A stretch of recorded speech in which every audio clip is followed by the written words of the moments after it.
Mwaniki wa Mushere hapa quit a job in the city, came back home, the village in Moya, and started rice business. For me to resign, it took 6 months. It wasn't a 1 week decision. Don't resign because of a choker and employment. That's one thing I can tell you. Resign because of a choker and employment.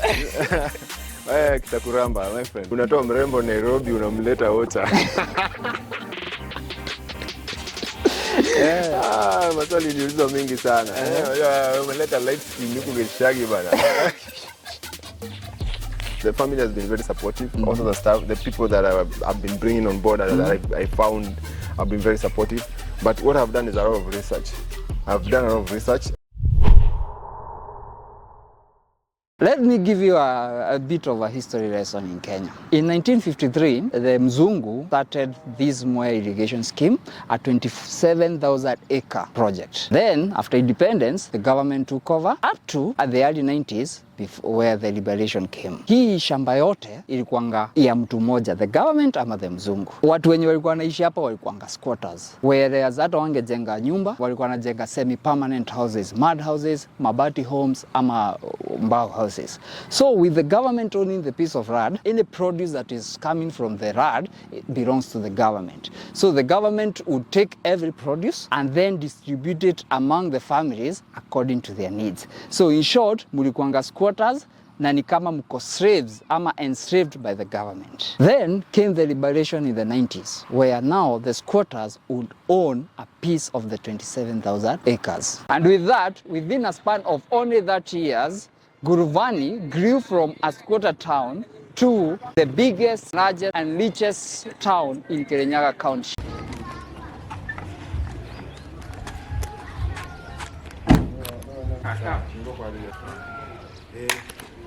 Thank you. Hey, my friend. So, Mwaniki, yes, so yes. what prompted you, ama what drove you kutoka resign job and then dwell into the business in Yokonasai? For me, I've been in the employment for 7 years. Okay. And it has been a tough time since we had COVID. A lot of companies have been on a recovery exercise. And by then, when I was coming to resign, my employer had kind of given out a notice for redundancy. And you know, when the company is going through that process, it's a tough experience. And there was kind of like a spirit of people just resigning, maybe to go to a different company, maybe to go do your own thing. And for me, I felt like I want to start a new year with a new journey.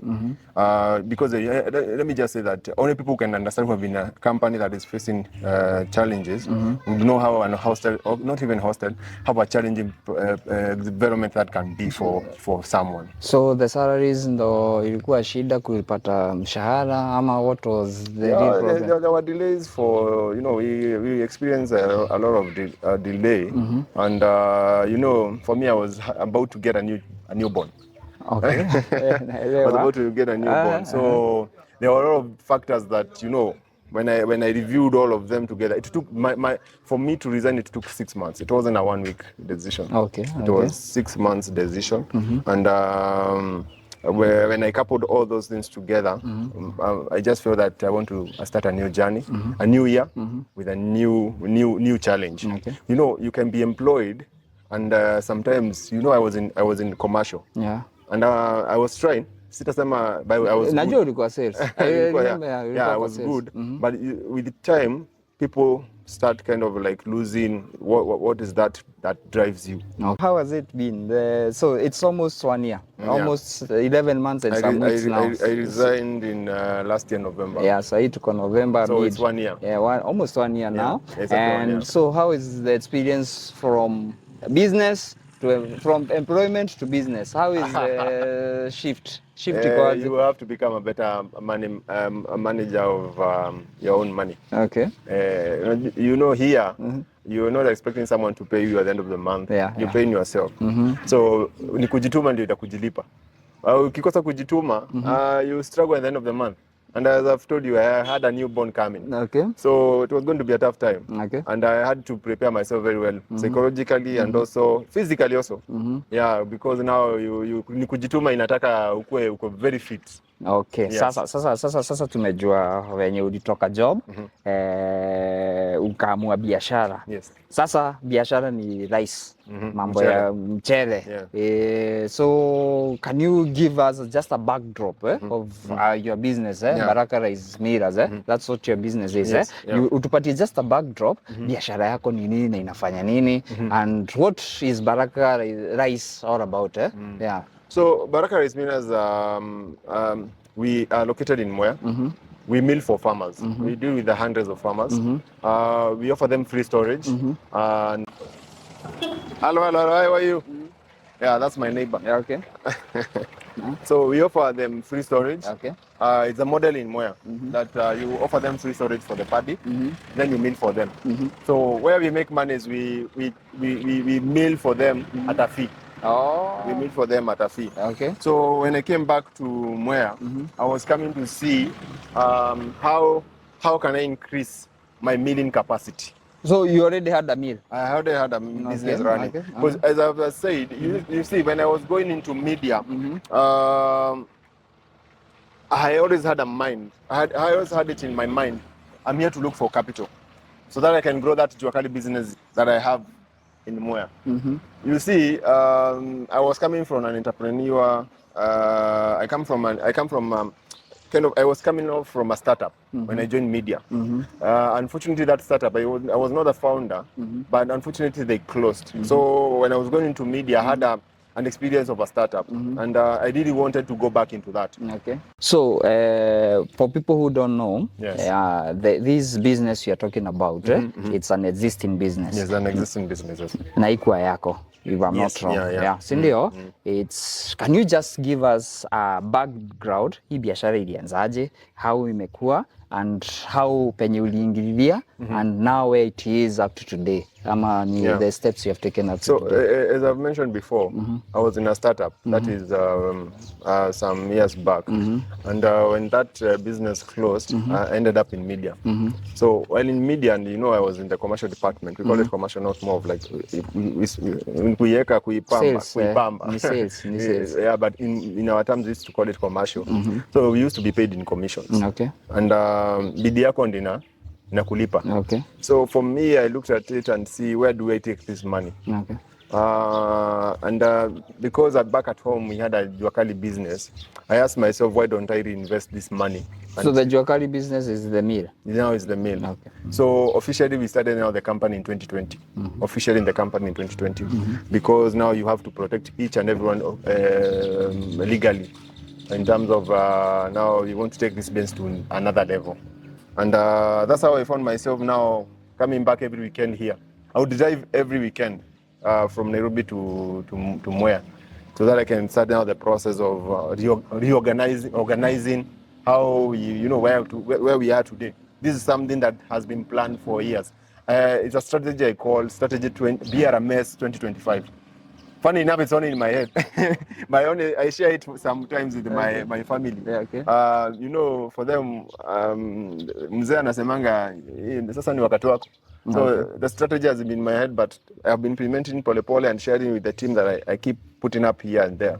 Kuna kitu umesema hapo, ilikuwa tu biashara ya Juakali ya mzazi, you saw an opportunity, but now instead ya kukuja tu kuichukua venye iko, you started revolutionizing it slowly. Yes. With I bet it's the income from the media. Yes. Unakuja unaleta, una drop some money, ukafungua kampuni. Now from the company, now you started laying the groundwork. Yes. To the point where that ukiresign, you had somewhere to fall on. Yes. And for those who don't know, I was delivering rice in Nairobi with Baba Soko, and he was the one giving me the rice to deliver. And one thing I liked, nilikuwa napenda na mchele yako ni the packaging was awesome. Plus, sikuwa irudishwa na client mchele ni mbaya. Hata after niliacha, they always call me. Even I give you some of the contacts ulikuwa unawadelivery up to today. Up to today, I do have one in Hurlingham. She's doing a good job. Okay. What I can say is that I wanted to be different, to stand out from the others. Okay. You see, you have to offer a solution. Okay. You know, the thing in rice is that people have complained that, you know, there's a lot of, you know, mistrust and dishonest in this industry. So I try my best to stand out, that I can give you good quality pishori rice. Okay. And you see, we even have a way of, you know, tracking back the rice that we have supplied to you, who is the farmer that packaged it. Ooh. So that we can be able to identify if one farmer, there's a lot of, you know, complaints that come. In case there is any complaint, we're able to identify who has, you know, where did it exactly come from. Oh. So what we have been doing is trying to create a blockchain in this whole value chain. Oh, Yes. so you're doing the trace, either import and exports. That's nice. When it comes to the support system, Yeah. I've realized that your parents have played a big role, especially by allowing you to implement changes in their business, something that most of our parents in Africa struggle with. Yeah. Hiyo change of hearts, and I know there are some challenges there and there, and I can big up your parents for that. What about, other than the support system from your parents, do you have, is your partner, or she's supportive on this journey, ama unajua sasa mmetoka Nairobi mmekuja Gishagi? She's been very supportive because you know, unatoa mrembo Nairobi unamleta Ocha. Maswali niliulizwa mingi sana. Umeleta light skin huku Gishagi bana. Yeah, by the way, actually we moved just at the time of COVID. So yeah, moved mapema. Yeah, moved mapema. Wow, that's a good so support. just as COVID ilikuja in 2020? 20, yeah. 2020. Just as we are forming the company and all that, then now COVID comes and we found ourselves now this side. In fact, nilikuwa nimefunga ile side na yake hiyo side. Nice. So so kampuni yote pia tulikuwa tunafanya Zoom meeting. But one thing I can say, what has been the family has been very supportive. Also the staff, the people that I've been bringing on board that I found have been very supportive. But what I've done is a lot of research. I've done a lot of research. You see, family businesses fail at the third generation. So for me, I am more of like a second generation. Yeah, second. So I have more work to do because now I'm the one who is raising the third generation. Yeah. So what I can say is that my parents did a good job in terms of like they never hide. You know, they didn't hide the way, you know, they were trying to make money. You know, like if my mom was going to farm, she would carry me to the farm. And I would see that, you know, that experience of our farming and all that. You see, what happens is that between the age of 0 and 7, the kid learns by observation. And there are memories that the kid will register in the mind that will always be a motivator or even can come destroy the kid.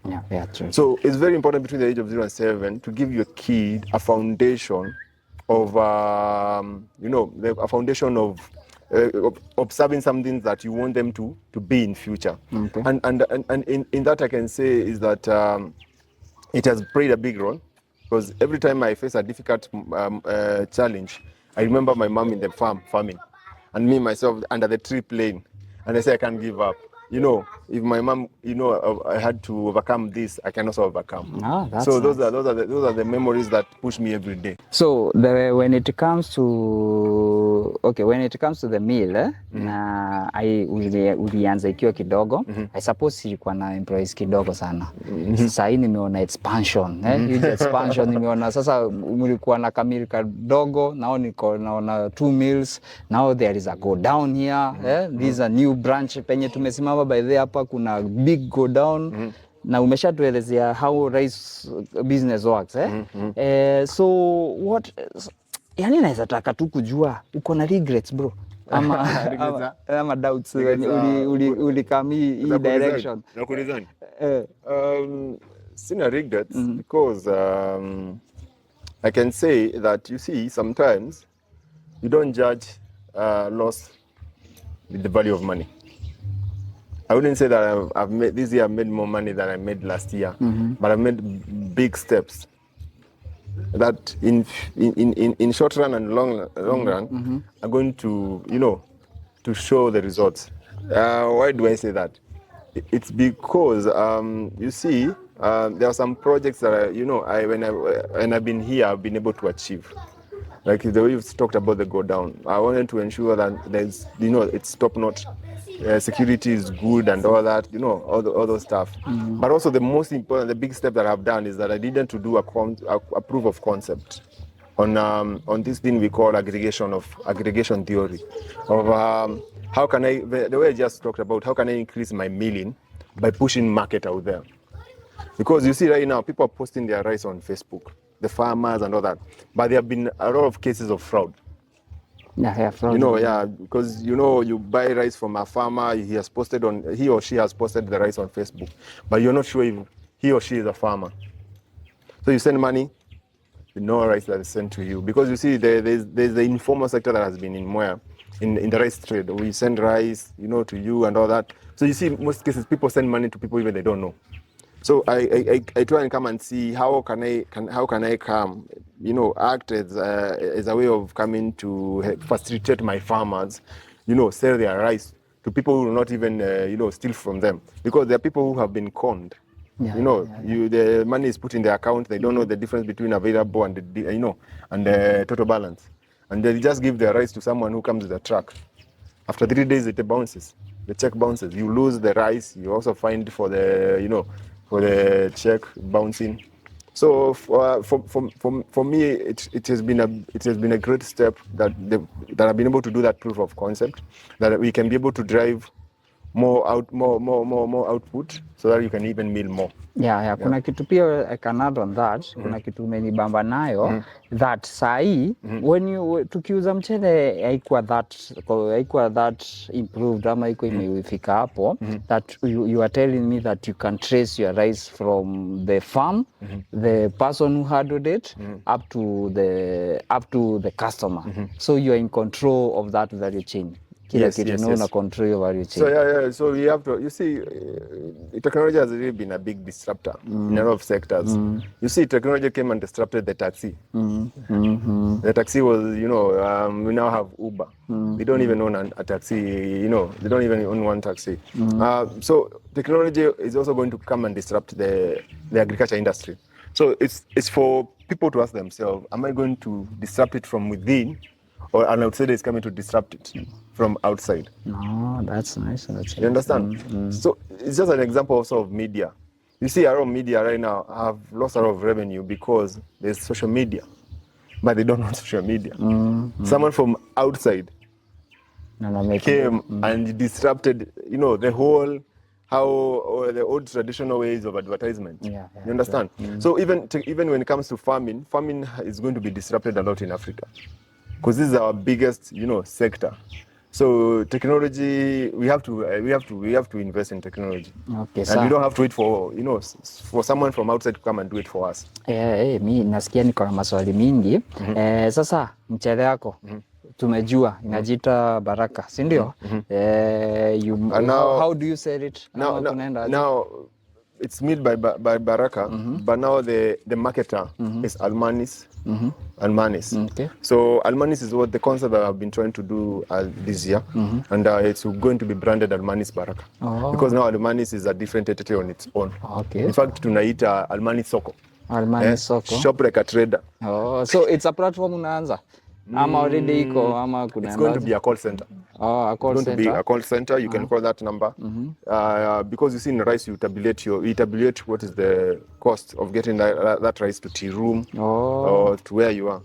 Yes. Because so when you call, we'll give you When you call, we just ask you how many kgs you are. So it's more of like what can I call it? It's just like a facilitator. Okay. And how do you market your rice? Saa hii juu zamani mimi nilikuwa nachukua naeka kwa app yangu na niletea nauza. Saa hii tunafanya TikToking. TikTok. That's why naona Duke of Mwea. Duke of Mwea, of social media. We do a lot of social media, by the way. Okay. And also there's one of our main driver for sales has been the referrals. Oh, referrals. Someone just appreciates how good the rice is and just refers the friends. You see, what happens is that a lot of people like have been trying to find ways of how to save. So you find like 10 families or are buying and ordering the rice together. Okay. You understand? So one of them orders, and when it gets to her home or his home, they just distribute to the other people. Okay. Yeah. So our customers have been diverse. There are customers who are for home use, others who are going to sell, vendors. Oh, Yeah. That's nice. So guys, umesikia mkitaka mchele naweza kujia kwa Almanis. Kuna kitu nilikuwa nataka kukueleza. People need to understand there are many forms of being employed and having a business. There's a business owner and there's an investor. You understand? Yeah. So when you're employed and you start a business on the side, you become a business owner, it is going to drain you.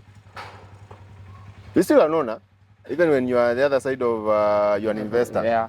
You see, the difference is you are starting a business, but it should not drain or take away your main hustle. You're still employed, so it should not distract you from your main job. So for me, I've always had a mindset that I'm an investor. So my salary that I was earning was my source of capital to go and finance a business somewhere. You understand? And when it all starts in the mind. So when I position myself as an investor, my job is just to come and check if the business is making money. Oh, that's yeah. So when you say that, when you start as, because you see, at the end of the day, you need to have a side hustle. It's naturally our as Kenyans, mtu hujipata tu na ka side hustle. Tunakumbuka watu wakiuza ma onions na kwa barabara manze 2020. Okay, me I'm not a believer of side hustle sana. Mimi huamini hivi, kiamua kitu ifanye vizuri. Kama utaamua kuifanya vizuri, chances ya kukuchoma ziko juu. So hakuna haja ya kununua kitu ati ni kama kubahatisha. Ifanye bila kubahati. Same case, yes, it was a side hustle for you, but hukuifanya kubahatisha. So when that one went worse, you have somewhere to fall on. To lean on. Yeah. So me, I know I'm not a believer of side hustles. I'm a believer of hustles. See side hustle. Wewe kama ni hustle, create time for that hustle. Kama uko job 9 to ama ni 8 to 4 ama ni 8 to 5, create time for your job yako. Because the moment ulegee kidogo, chances are itakudisappoint. Alafu unajua, the reason why I say sometimes, you see, when you talk that you don't believe in side hustle, you have to go into it all of it. What happens? It's about stages of life, because you see, between 20 and 30, particularly if, even like for me where I was, it's not like I found that we had a company as a family. We didn't have a company. We didn't have a big business, and that is what I admired, because when I went to Strathmore, those are the classmates that I had. Classmates who are working for their family businesses. Nikitembea hapo nikinyeshewa, wao wanapanda magari wakidrive. So I would say that that's what I want for my kid. So between 20 and 30, it was for me to go and look for the capital. That's why even when I came, I was like, what I needed after capital, nikuja and see what can I convert at home to be like what I had seen in Nairobi, and I want for the future families, our future generation. Because you see, between 20 and 30 is where you have a space of making mistakes. Yeah. You understand? This is a space you have of making money mistakes and all that. When you get to the third floor, I call it the decade of perfection. That is where you're supposed to perfect your craft. You understand? And that's where now you can make that deal of the side hustle. I'm going into it full time. Nice. You understand? Because you don't want to. I've seen a case of a doctor in TikTok crying of that the business have been hard. He resigned, went to it straight. Because let me tell you, it doesn't matter. When you go into business, it has to go through the curve. No one starts at the top. Yeah, acha nikupatie curve ya biashara inakuanga aje. Day 1, this is my curve. Day 1 unakuanga na pesa na fruit na kila kitu, so iko hapa juu. Yes. Iko tuseme levels ni 10, iko level 4. After 1 week ama 1 month inaenda -10. Now you start climbing. Before you make it to 0, hapo ndo unakosa food, unakosa rent, unakosa, yani it's the hardest period, but ukipass to put it at zero, now you start growing. Now can I shock you? The reason you're putting it at up here, that is what we call the cash flow. The cash flow is starting up here. Yeah. So in a XY graph, the capital cash flow starts up here. Yeah. But the sale starts at the zero. Yeah. You've not done any sale. Yeah. And if you go with the product home, you have not sold to yourself. Yeah. So it's at zero. So as the sales goes up, your cash flow goes down. Yeah. You understand? So what you want to do is to make sure that these sales are going up. Yeah. Na before sasa zikuje pamoja zikuwe at a level ground, umeingia kwa mashimo, umeingia kwa madeni na mashida mingi. Na hapo ndo sasa watu wengi, the first 6 months maisha ukuwa mzuri because you had money for that. And let me tell you, money does not buy success. Money does not buy success in business. I won't lie to you. Yeah. I did that reaction video. You can watch it by the YouTube. On that guy and I pia nilimpatia some piece of advice. But before tuende kwa mchele, mtu mwenye anafikiria kudesign ama ako kwa situation yako pengine ako na shida ya biashara, what can you tell them? Because I know there are people wako hiyo area, wana hiyo leap of faith, and I know everyone has different situations, and you are lucky you had somewhere to start from, and then even before shida ikuje, you started planning very early since 2020. So ulianza plans mapema, penye hata ile ikileta shida, you have What advice would you tell someone ako kwa employment, amechoka na employment, ama what advice unaweza kuwa? Don't resign because umechoka na employment. That's one thing I can tell you.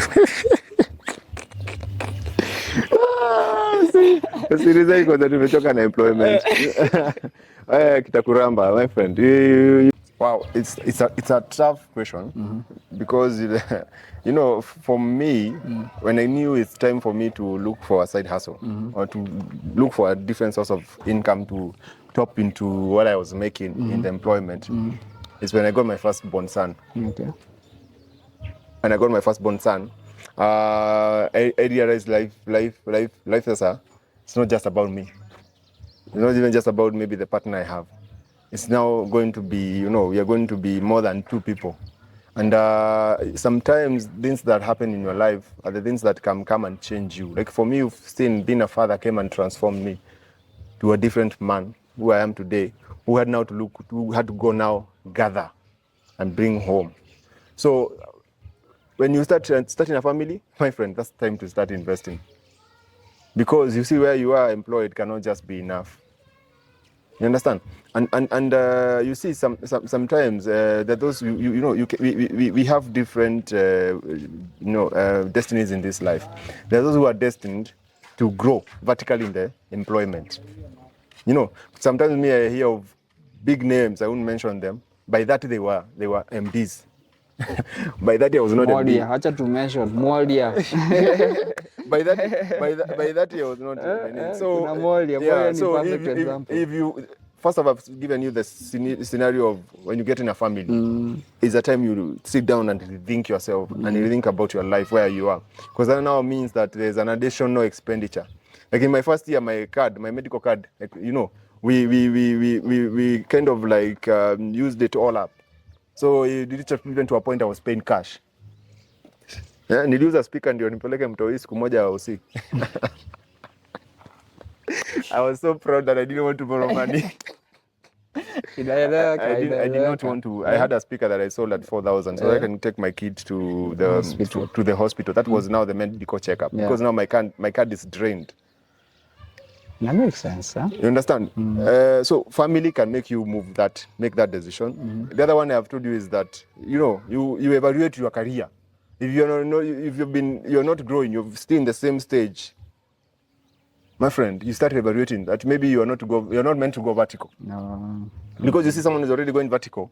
What is happening is that money in their pocket is also increasing. Yeah. So if you're in the same level and nothing seems to change, what happens is that it also becomes difficult in future. You know, you can go to an interview into a different company and they ask you, for 10 years you were never promoted. Why? So it also gives perceptions to the next employer. This guy maybe was not promoted because he did not deserve it, because 10 years you've not been promoted. That makes sense. So those are the scenarios I'm saying you have to look into. If you're not being promoted, why don't you promote yourself and have a side hustle? Yeah. What's the future? Yani, where should we expect you? And guys, by the way, we have a project, acha nichafue kidogo, where we shall open the online shop. Yes, that's a project we have. When you're ready, we help you, because I'm vast on that. I just want to know, where is the future? I know one side ya future ni hiyo, na pia you can also leave your contacts. As I mentioned, how people can. The future of Almanis is very simple. We want to be the people who are going to enable people to shop like traders, and not just in rice, across all the dry cereals.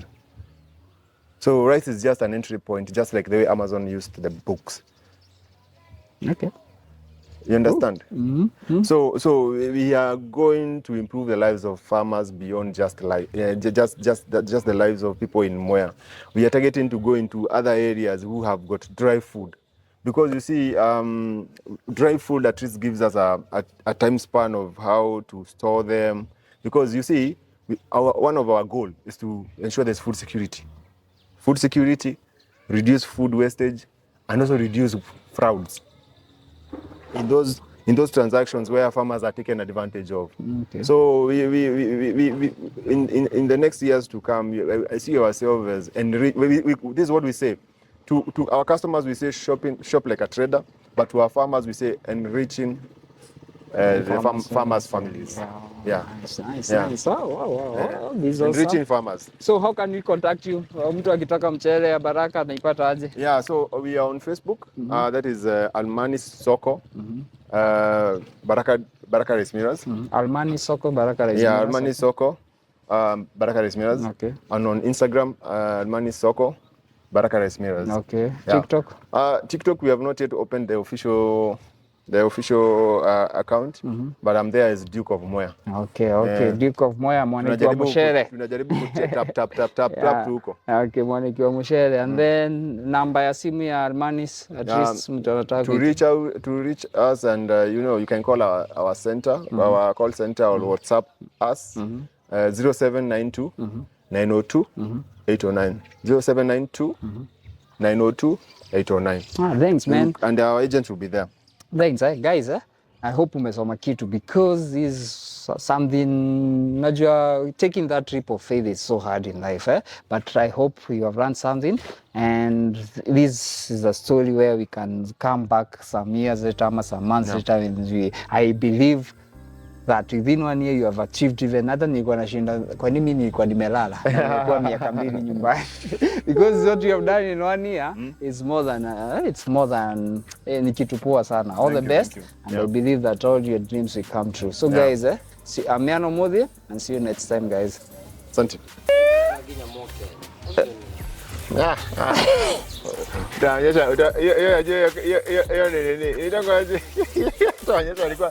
Utaonyesha alikuwa anachukua Mwakenya. Mwakenya. Twende. Unaweza clap alafu anza. 3, 2, go. What is it called? Sasa twaje. Ni huko bikira hapo. Utaiweka. Twende. Nilikuwa na nini pale? Ni story ya like now. Ngoja twende. Now venye sasa umeleta hivyo, now it shows that the improvements, how you already had that plan in mission. Yeah. Just a minute, Olia. Terera.